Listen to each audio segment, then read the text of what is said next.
Once upon a time, in the very sensible kingdom of Cabbageville, lived a not-so-sensible knight named Sir Doodle. Yes, Doodle. He came from a long line of knights who were all slightly disappointing. His grandfather once tried to joust with a cow. His father lost a duel to a garden gnome, a plastic one. But Sir Doodle believed he would redeem the family name. One sunny Tuesday, the royal messenger galloped through the village, yelling, "Dragon! Dragon!" Absolutely enormous. Somewhat angry, possibly allergic to goats. King Hubert the Mild immediately summoned his bravest knight, but he was on vacation. So he summoned his second bravest. She was busy knitting. Finally, in desperation, he called for Sir Doodle. Sir Doodle galloped in on his noble steed, actually a retired circus pony named Butternut, armor half polished and helmet on backwards. "Fear not, your mildness. I shall vanquish the dragon. Probably, maybe, eventually." Sir Doodle set off with 1 rusty sword, 3 sandwiches, 2 ham, 1 mysterious, and a book titled How to Dragon Slay for Dummies. He followed the dragon's trail, burnt trees, melted wagons, and 1 suspiciously charred sheep who just glared at him. After getting lost for 6 hours and accidentally joining a beekeeping convention, he finally reached the dragon's cave, and he knocked. Yes, knocked. "Dennis. Hi. I'm Dennis. Are you here about the insurance or the slaying?" "The slaying." "Ugh, not again. Look, I've already filled out a form to not be slain. See? A glittery no knight sign hung on the wall." Dennis wasn't terrifying. He was vegan, volunteered at the orphanage, and was knitting socks for the winter goblin drive. So naturally, Doodle did what any confused knight would do. He challenged Dennis to a tea-drinking contest. The rules: whoever drinks the most tea without running to the bathroom wins. 3 pots later, both were shaking. Dennis hiccuped smoke rings. Doodle twitched like a caffeinated squirrel. They both passed out on beanbags in Dennis's reading nook. "Sir Doodle, what if, instead of fighting, we pretend I slayed you? You give me one of your giant fake teeth. I bring it back. Kingdom cheers. You keep sipping tea. And you don't poke me with that rusty thing." "Scout's honor. You were never a scout." "Fine. Jester's honor." Doodle galloped home waving Dennis's molar.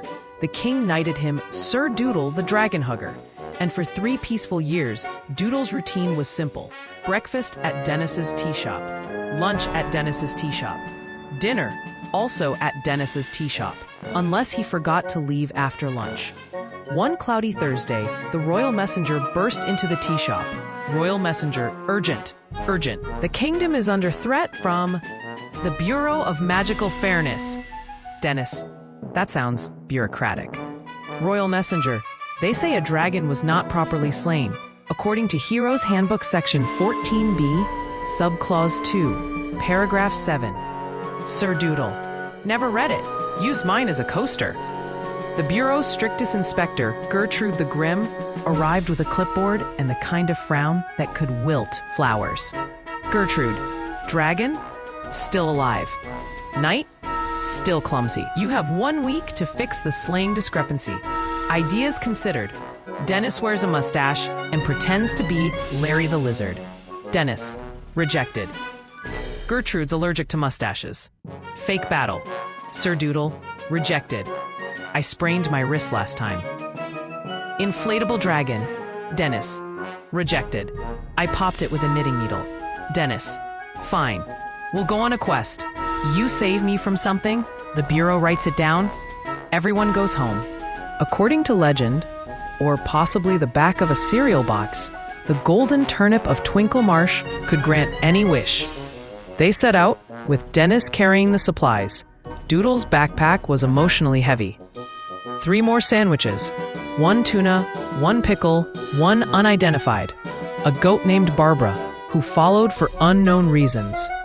Obstacles, a riddling troll. Dennis solved it in 5 seconds. Mildly annoying fairies, braided Dennis's tail to spell Yarn Boy. a marsh vendor selling magical boots, really just upside-down buckets. Doodle wore them anyway. Guarding the turnip was a sentient scarecrow named Jeff. Jeff, only the worthy may take the turnip. Prove it by interpretive dance. Doodle tripped over his bucket boots. Dennis performed a flawless tea-themed waltz that made Jeff cry straw tears. The turnip was theirs. Back in Cabbageville, with the bureau watching, Dennis held the turnip.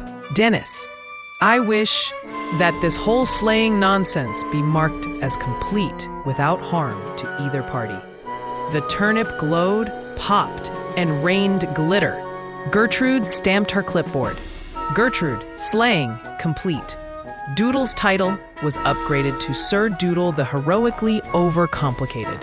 Dennis added legendary quest survivor to his tea shop menu. Every Thursday, they told the story of how they defeated bureaucracy with interpretive dance. Sometimes the real dragon is the paperwork we complete along the way.